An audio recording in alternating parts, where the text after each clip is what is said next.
So we'll take you all the way back to 2019, everybody. And you'll recall, back when time made sense. You notice that ever since 2019, time doesn't even make sense anymore? Mm-hmm. No. Did I already say that before? Noticed. I don't know.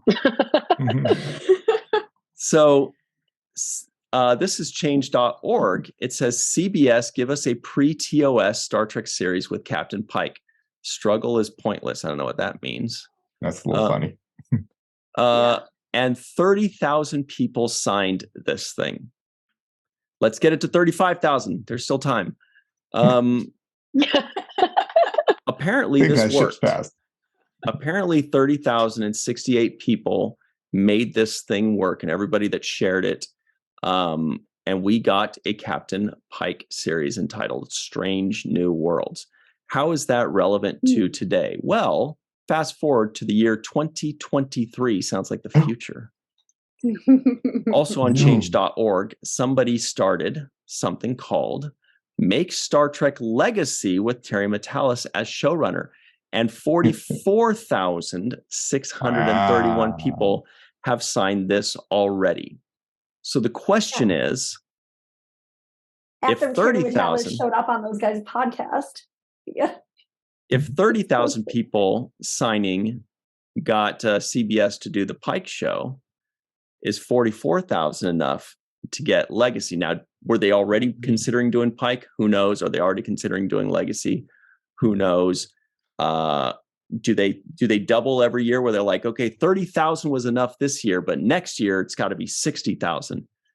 I don't know. What do you guys think? Is this thing going to happen? Well, there's another question too, is how much was it specifically the change.org thing versus other information they got from other sources at the same time, which we don't know. I mean, it could have been heavily that, it could have been lightly that. It's an unknown piece, but. Or it could have been a marriage of the change.org plus the Twitter feed activity and all social media, not just change.org. But you would think that the increase in numbers and signatures would be enough to go, okay, so we did really great with the Pike show, and there's more people interested in this show, so let's maybe talk about this and, see where I'm gonna bring up something else which kind of addresses what a couple people said in the chat too.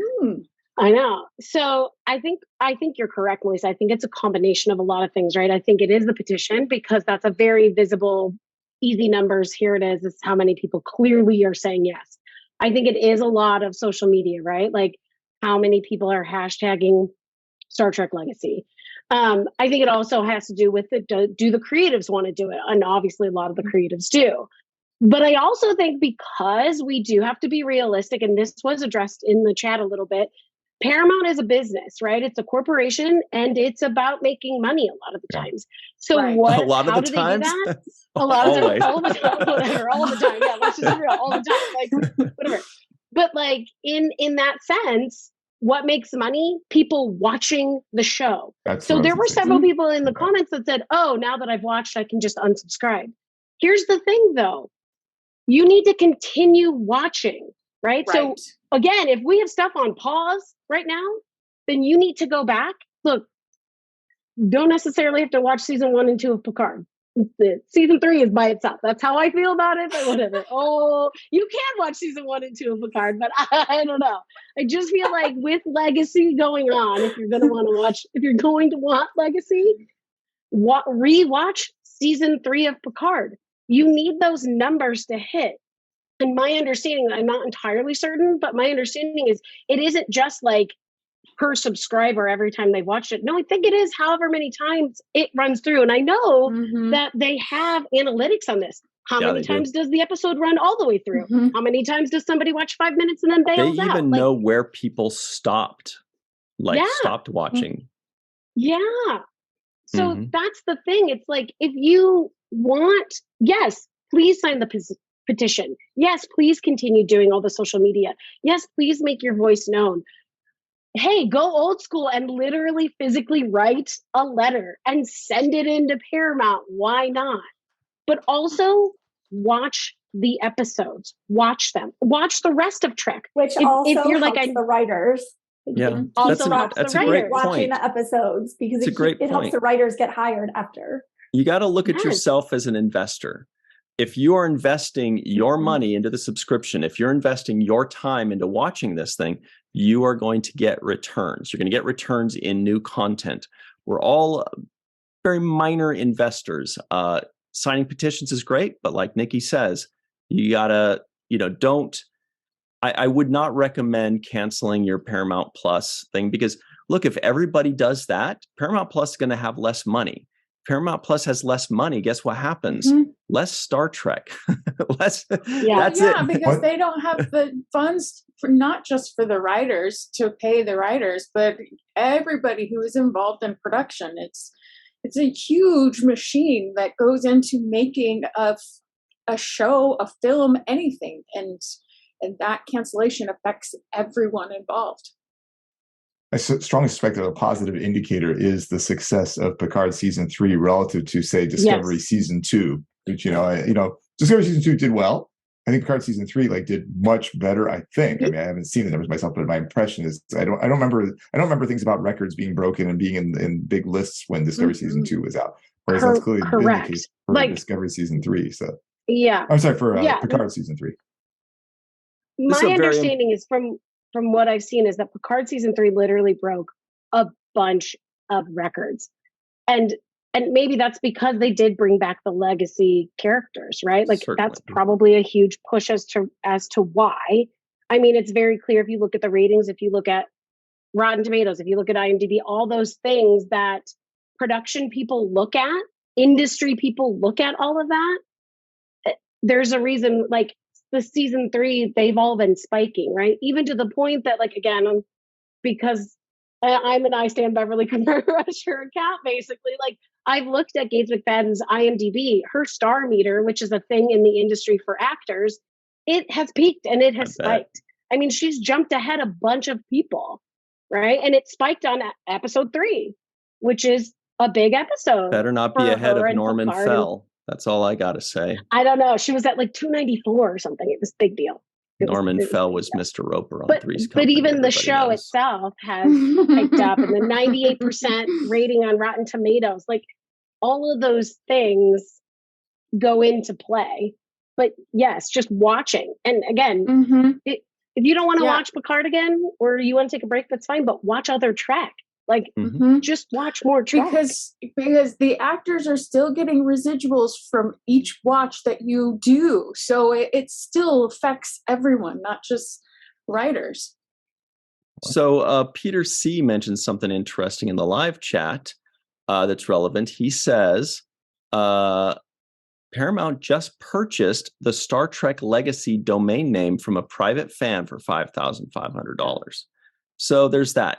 Not saying that means that they will certainly do it, but it does mean that, they're covering their bases in case they want to do that. I'm intrigued by the fact, too, that Alex Kurtzman had talked quite a bit in interviews about potential Star Trek anthology series, and that could overlap with the ideas for Legacy. Interesting. Definitely. Do you think I actually like that idea? That would. Too. Do you think that they would just be one and the same then? I mean, potentially. I think it probably means we will get another series somewhere in this universe. I just don't know. I think it has the potential to either be the one and the same or separate, because you would have the continuation of the new, spoiler alert, I'm so sorry, but it's now been, everything has aired. So, spoiler, it would be the new Enterprise crew, right? Enterprise G crew, captained by Seven, with Raffi, Jack, Esmar, Sydney, Mira. I'm so sad that Tavine is gone. I'm telling you, I almost broke my television because I threw stuff at, I was getting ready to throw my remote at my television. That could be a show in and of itself. You could then have legacy actors come in and do cameos, right? From any, I think of any of the series timeline wise that fit along that way. Or I think you could also have, and whether it's called Star Trek Legacy or it's called something else, you could have these anthology little series, kind of like how Star Wars is doing, where it focuses on one main character, right? Like, obviously the one I want to see is like, I want to see Crusher and Jack Crusher, like Dr. Crusher and Jack Crusher on the Ilios. What was happening? You don't have to go back 20 years, go back 5 years, right? Go back to the point when he goes into the bar in 10 Forward to ask Picard the question of, did you want a family or whatever? And Jack making that decision, no, I don't want to know my father, right? And back up into Star Trek season 3 of Star Trek Picard, right? Like how they were hunted, what was going on, right? You could also do how Geordi came to be a part of the Starfleet Museum, right? You could also have Raffi and Worf and all the intelligence stuff. Like there's so many options.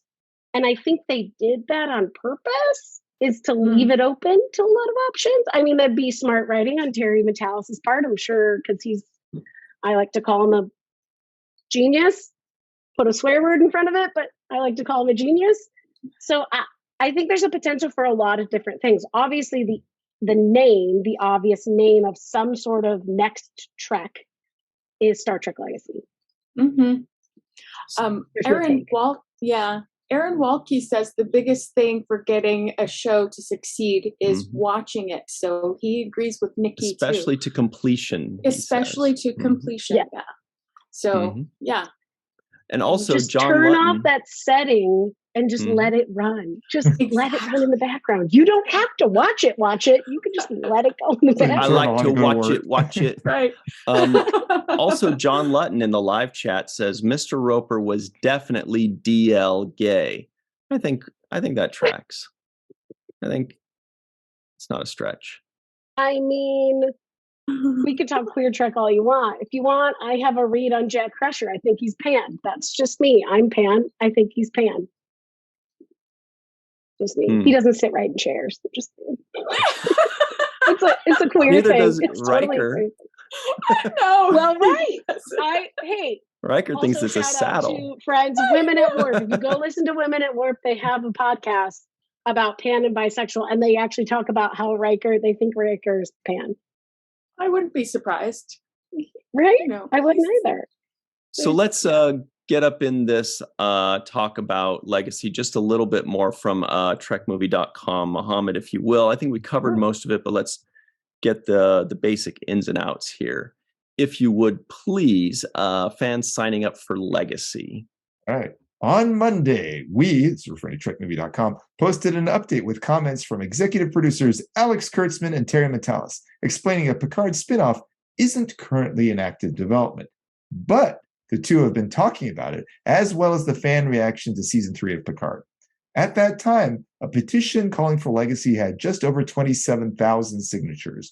Just 2 days later, that number is approaching 32,000. And we just saw it's a lot higher than that now, surpassing the 2019 petition that called for more of Captain Pike and the USS Enterprise and gained traction after the second season of Star Trek Discovery. Later that year, Pike, Spock, Una, and the Enterprise appeared in short treks, and in 2020, Star Trek Strange New Worlds was officially announced, with the first season arriving in 2022. Of course, Strange New Worlds was given a green light for a number of reasons, including the active advocacy of executive producer Akiva Goldsman, who started pushing for a Pike show behind the scenes even before season 2 of Discovery. The show was also given its green light when Paramount was reaching its spending peak for original programming, but fan interest was certainly noticed. Ahead of the official announcement of Strange New Worlds, Alex Kurtzman acknowledged fans calling for the show with similar language as his current comment about hearing fans, quote, loud and clear, end quote, regarding Star Trek Legacy. We definitely like that quote. Yeah. Yeah. Aaron Waltke says he likes the advertisement to the right of the screen of the article. There it is. Hang on. Let's pull that back up. What? There it is. Wow. Oh my God. Talk about targeted ads. Show. Nice. Wow. I mean, it is an awesome show. It's fair to show it there. Your computer's listening to you.